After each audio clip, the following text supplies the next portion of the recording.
بسم الله الرحمن الرحيم. ألف لام را كتاب أحكمت آياته ثم فصلت من لدن حكيم خبير ألا تعبدوا إلا الله إنني لكم منه نذير وبشير وأن استغفروا ربكم ثم توبوا إليه يمتعكم متاعا حسنا إلى أجل مسمى ويؤت كل ذي فضل فضله وإن تولوا فإني أخاف عليكم عذاب يوم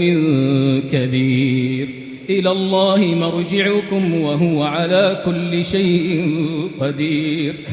ألا إنهم يثنون صدورهم ليستخفوا منه ألا حين يستغشون ثيابهم يعلم ما يسرون وما يعلنون إنه عليم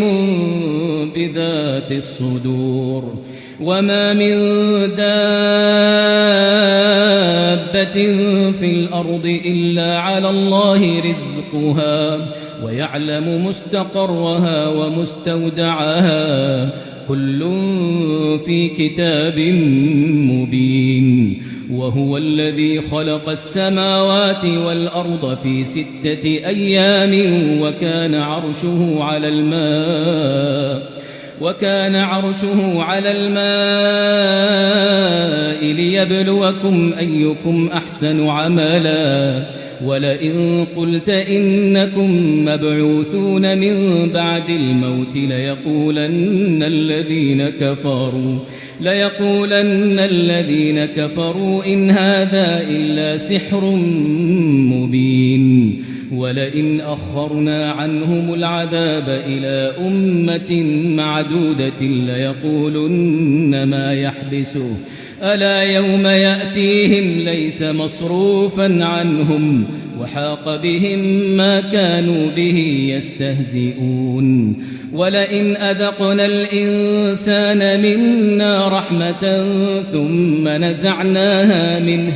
ثم نزعناها منه إنه ليئوس كفور ولئن أذقناه نعماء بعد ضراء مسته ليقولن ذهب السيئات عني إنه لفرح فخور إلا الذين صبروا وعملوا الصالحات أولئك لهم مغفرة وأجر كبير فلعلك تارك بعض ما يوحى إليك وضائق به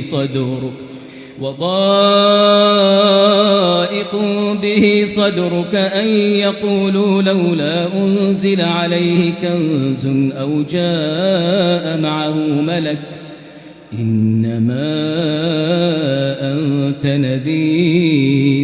إنما أنت نذير والله على كل شيء وكيل أم يقولون افتراه قل فأتوا ب10 سور مثله مفتريات وادعوا من استطعتم من دون الله إن كنتم صادقين فإن لم يستجيبوا لكم فاعلموا أنما أنزل بعلم الله وأن لا إله إلا هو فهل أنتم مسلمون من كان يريد الحياة الدنيا وزينتها نوفي إليهم أعمالهم فيها وهم فيها لا يبخسون أولئك الذين ليس لهم في الآخرة إلا النار وحبط ما صنعوا فيها وباطل ما كانوا يعملون أفمن كان على بينة من ربه ويتلوه شاهد منه ومن قبله كتاب موسى إماما ورحمة أولئك يؤمنون به ومن يكفر به من الأحزاب فالنار موعده فلا تك في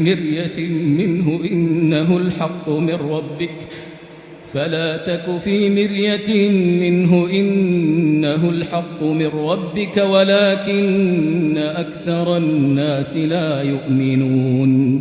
ومن أظلم ممن افترى على الله كذبا أولئك يعرضون على ربهم ويقول الأشهاد هؤلاء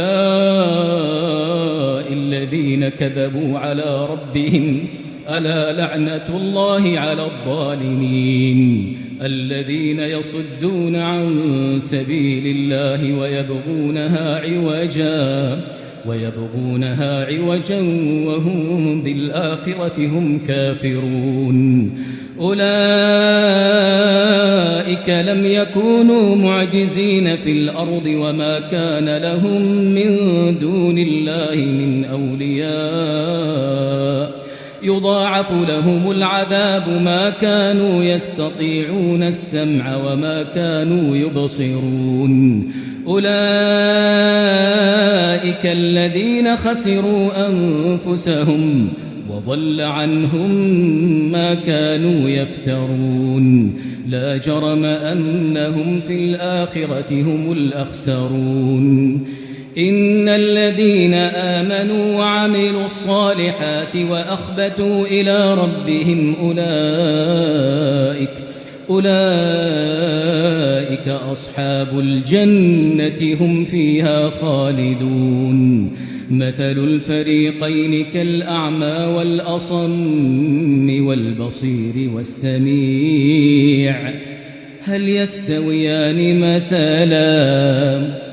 هل يستويان مثلا أفلا تذكرون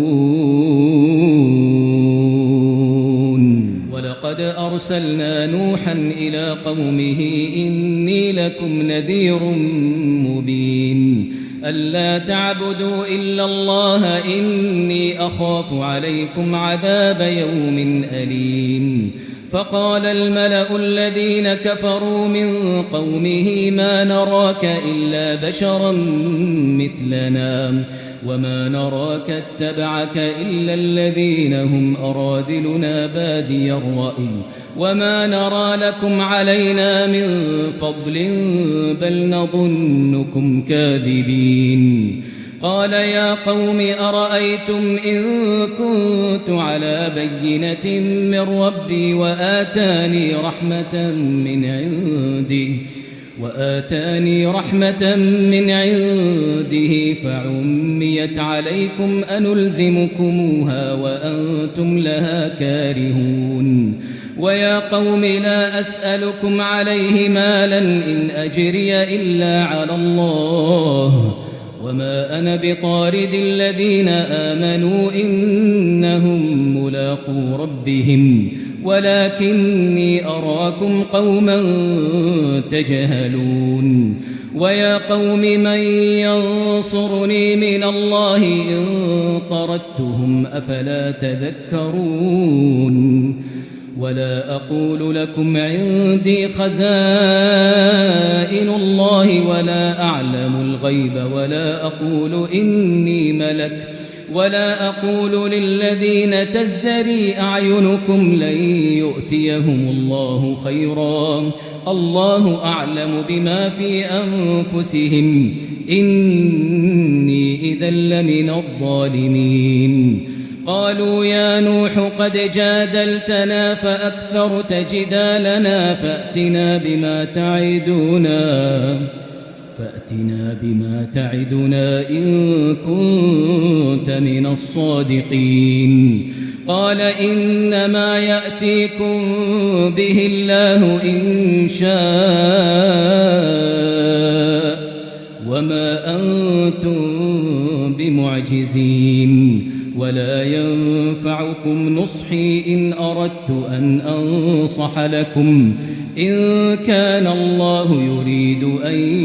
يغويكم هو ربكم وإليه ترجعون. أم يقولون افتراه قل إن افتريته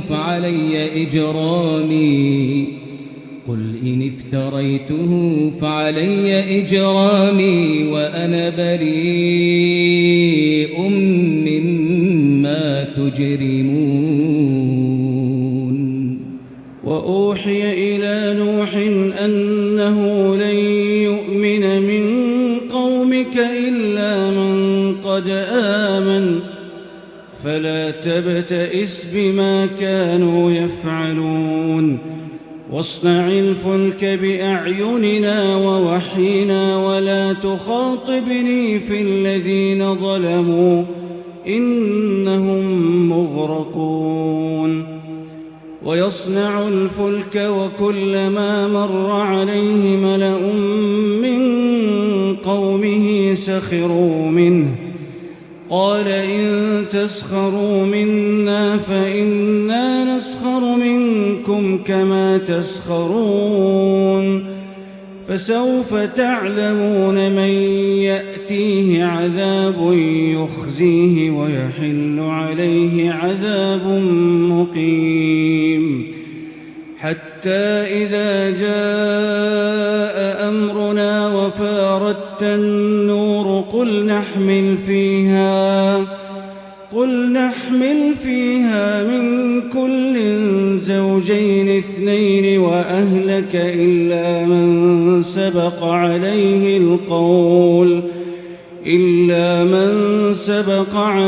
القول ومن آمن وما آمن معه إلا قليل. وقال اركبوا فيها بسم الله مجريها ومرساها إن ربي لغفور رحيم. وهي تجري بهم في موج كالجبال ونادى نوح ابنه وكان في معزل يا بني اركب معنا ولا تكن مع الكافرين. قال سآوي إلى جبل يعصمني من الماء قال لا عاصم اليوم من أمر الله إلا من رحم وحال بينهما الموج فكان من المغرقين. وقيل يا أرض ابلعي ماءك ويا سماء أقلعي وغيض الماء وقضي الأمر واستوت على الجودي وقيل بعدا للقوم الظالمين. ونادى نوح ربه فقال رب إن ابني من أهلي وإن وعدك الحق وأنت أحكم الحاكمين. قال يا نوح إنه ليس من أهلك إنه عمل غير صالح فلا تسألني ما ليس لك به علم إني أعظك أن تكون من الجاهلين. قال رب إني أعوذ بك أن أسألك ما ليس لي به علم وإلا تغفر لي وترحمني أكن من الخاسرين. قيل يا نوح اهبط بسلام منا وبركات عليك وعلى ممن معك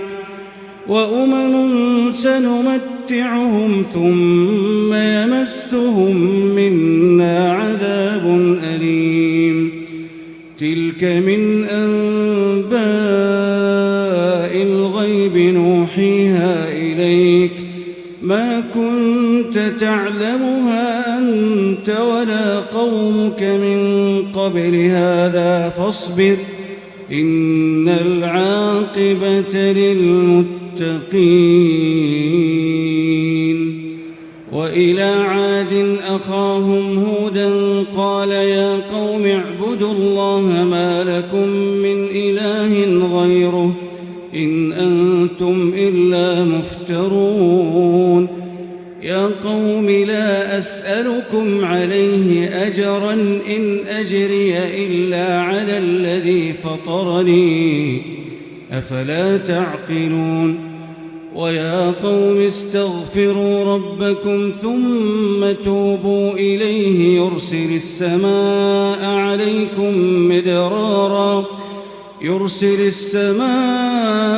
عليكم مدرارا ويزدكم قوة إلى قوتكم ولا تتولوا مجرمين. قالوا يا هود ما جئتنا ببينة وما نحن بتاركي آلهتنا عن قولك وما نحن لك بمؤمنين إن نقول إلا اعتراك بعض آلهتنا بسوء. قال إني أشهد الله واشهدوا أني بريء مما تشركون من دونه فكيدوني جميعا ثم لا تنظرون. إني توكلت على الله ربي وربكم ما من دابة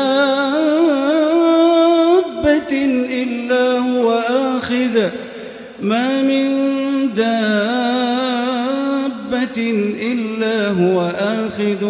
بناصيتها إن ربي على صراط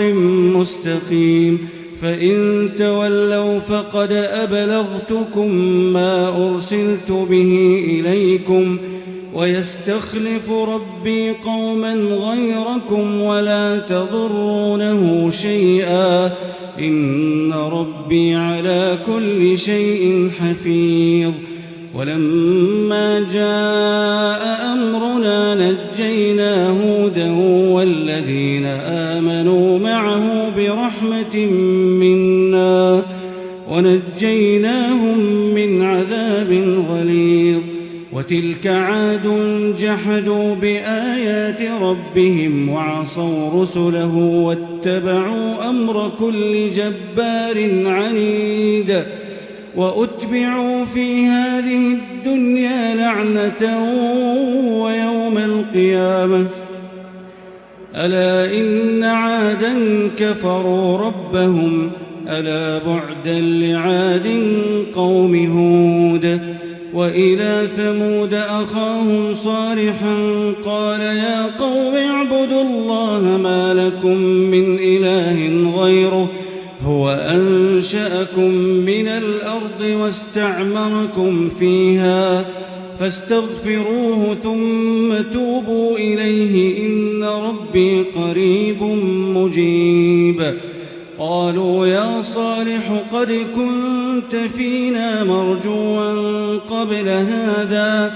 أتنهانا أن نعبد ما يعبد آباؤنا وإننا لفي شك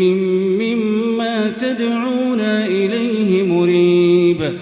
قال يا قوم أرأيتم إن كنت على بينة من ربي وآتاني منه رحمة فمن ينصرني من الله إن عصيته فما تزيدونني غير تخسير. ويا قوم هذه ناقة الله لكم آية فذروها تأكل في أرض الله ولا تمسوها بسوء فيأخذكم عذاب قريب. فعقروها فقال تمتعوا في داركم 3 أيام ذلك وعد غير مكذوب. فلما جاء أمر ونجينا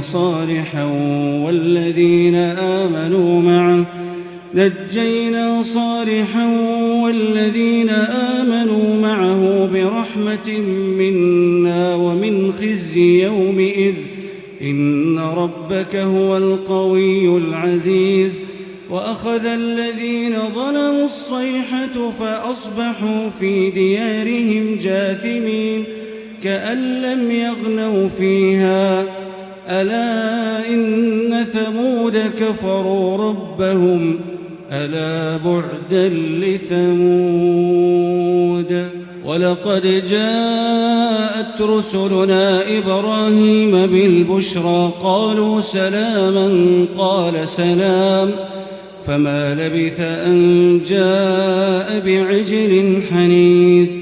فلما رأى أيديهم لا تصل إليه نكرهم وأوجس منهم خيفة قالوا لا تخف إنا أرسلنا إلى قوم لوط وامرأته قائمة فضحكت فبشرناها بإسحاق ومن وراء إسحاق يعقوب قالت يا ويلتى أألد وأنا عجوز وهذا بعلي شيخا إن هذا لشيء عجيب قالوا أتعجبين من أمر الله رحمة الله وبركاته عليكم أهل البيت إنه حميد مجيد فلما ذهب عن إبراهيم الروع وجاءته البشرى يجادلنا في قوم لوط إن إبراهيم لحليم أواه منيب يا إبراهيم أعرض عن هذا إنه قد جاء أمر ربك وإنهم آتيهم عذاب غير مردود ولما جاءت رسلنا لوطا سيء بهم وضاق بهم ذرعا وقال هذا يوم عصيب وجاءه قومه يهرعون إليه ومن قبل كانوا يعملون السيئات قال يا قوم هؤلاء بناتي هن أطهر لكم فاتقوا الله ولا تخزون في ضيفي أليس منكم رجل رشيد قالوا لقد علمت ما لنا في بناتك من حق وإنك لتعلم ما نريد قال لو أن لي بكم قوة أو آوي إلى ركن شديد قالوا يا لوط إنا رسل ربك لن يصلوا إليك فأسر بأهلك بقطع من الليل ولا يلتفت منكم أحد إلا امرأتك إنه مصيبها ما أصابهم إن موعدهم الصبح أليس الصبح بقريب فلما جاء أمرنا جعلنا عاليها سافلها وأمطرنا عليها حجارة من سجيل منضود مسومة عند ربك وما هي من الظالمين ببعيد وإلى مدين أخاهم شعيبا قال يا قوم اعبدوا الله ما لكم من إله غيره ولا تنقصوا المكيال والميزان إني أراكم بخير وإني أخاف عليكم عذاب يوم محيط ويا قوم أوفوا المكيال والميزان بالقسط ولا تبخسوا الناس أشياءهم ولا تعثوا في الأرض مفسدين بقية الله خير لكم إن كنتم مؤمنين وما أنا عليكم بحفيظ. قالوا يا شعيب أصلاتك تأمرك أن نترك ما يعبد آباؤنا أو أن نفعل في أموالنا ما نشاء إنك لأنت الحليم الرشيد. قال يا قوم أرأيتم إن كنت على بينة من ربي ورزقني منه رزقا حسنا وما أريد أن أخالفكم إلى ما أنهاكم عنه إن أريد إلا الإصلاح ما استطعت وما توفيقي إلا بالله عليه توكلت وإليه أنيب. ويا قوم لا يجرمنكم شقاقي أن يصيبكم مثل ما أصاب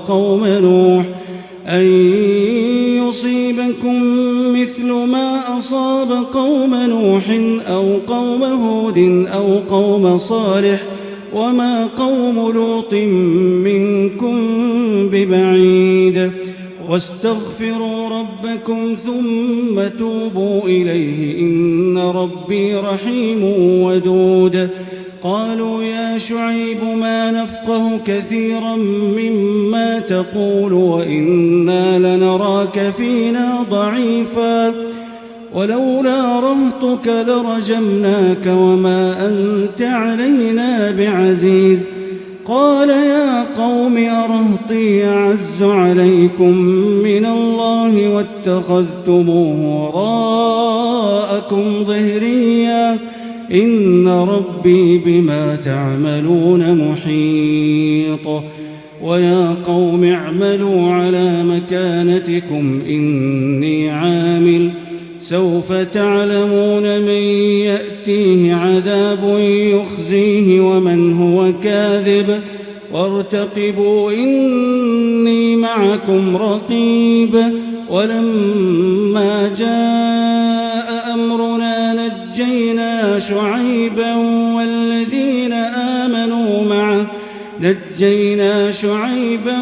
والذين آمنوا معه برحمة منا وأخذت الذين ظلموا الصيحة فأصبحوا في ديارهم جاثمين كأن لم يغنوا فيها ألا بعدا لمدين كما بعدت ثمود. ولقد أرسلنا موسى بآياتنا وسلطان مبين إلى فرعون وملئه فاتبعوا أمر فرعون وما أمر فرعون برشيد. يقدم قومه يوم القيامة فأوردهم النار وبئس الورد المورود. وأتبعوا في هذه لعنة ويوم القيامة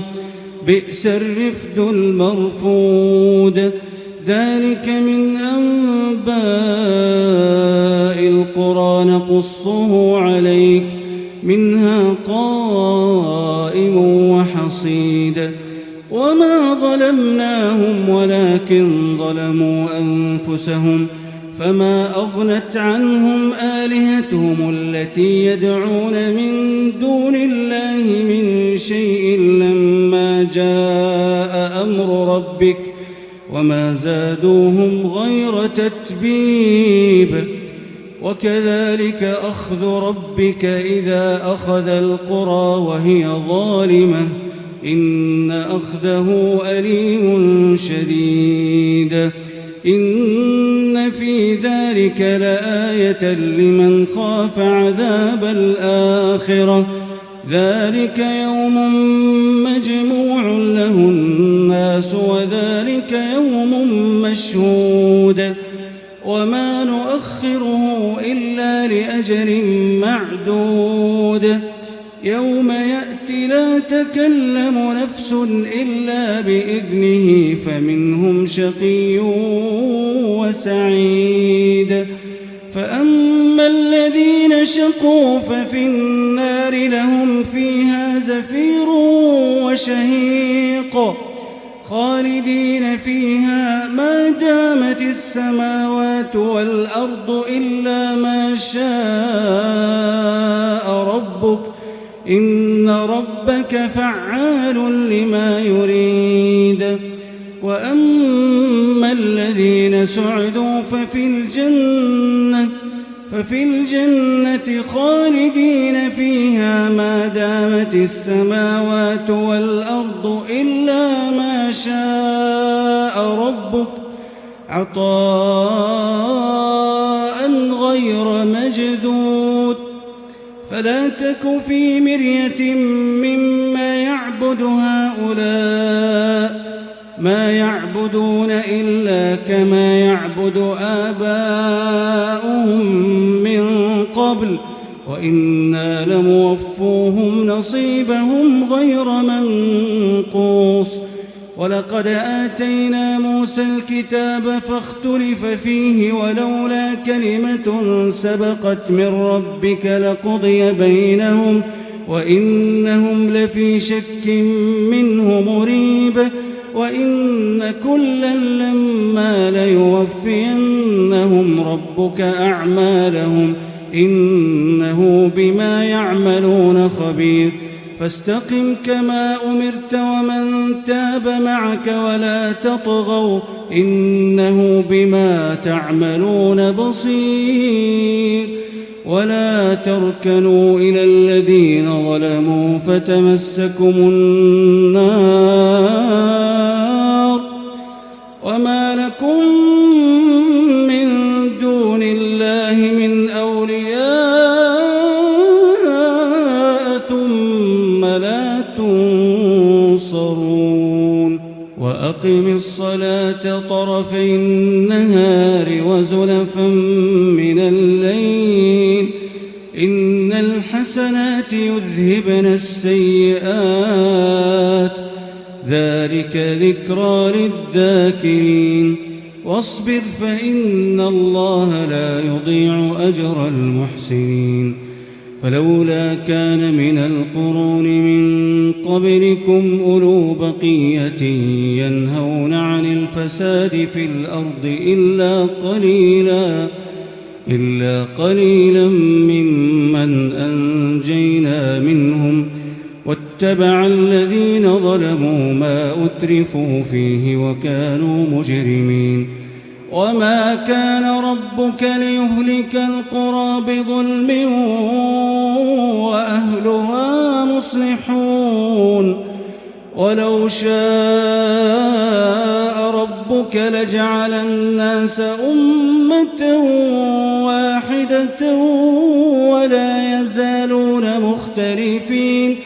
إلا من رحم ربك ولذلك خلقهم وتمت كلمة ربك لأملأن جهنم من الجنة والناس أجمعين وكلا نقص عليك من أنباء الرسل ما نثبت به فؤادك وجاءك في هذه الحق وموعظة وذكرى للمؤمنين وقل للذين لا يؤمنون اعملوا على مكانتكم إنا عاملون وانتظروا إنا منتظرون ولله غيب السماوات والأرض وإليه يرجع الأمر كله فاعبده وتوكل عليه وما ربك بغافل عما تعملون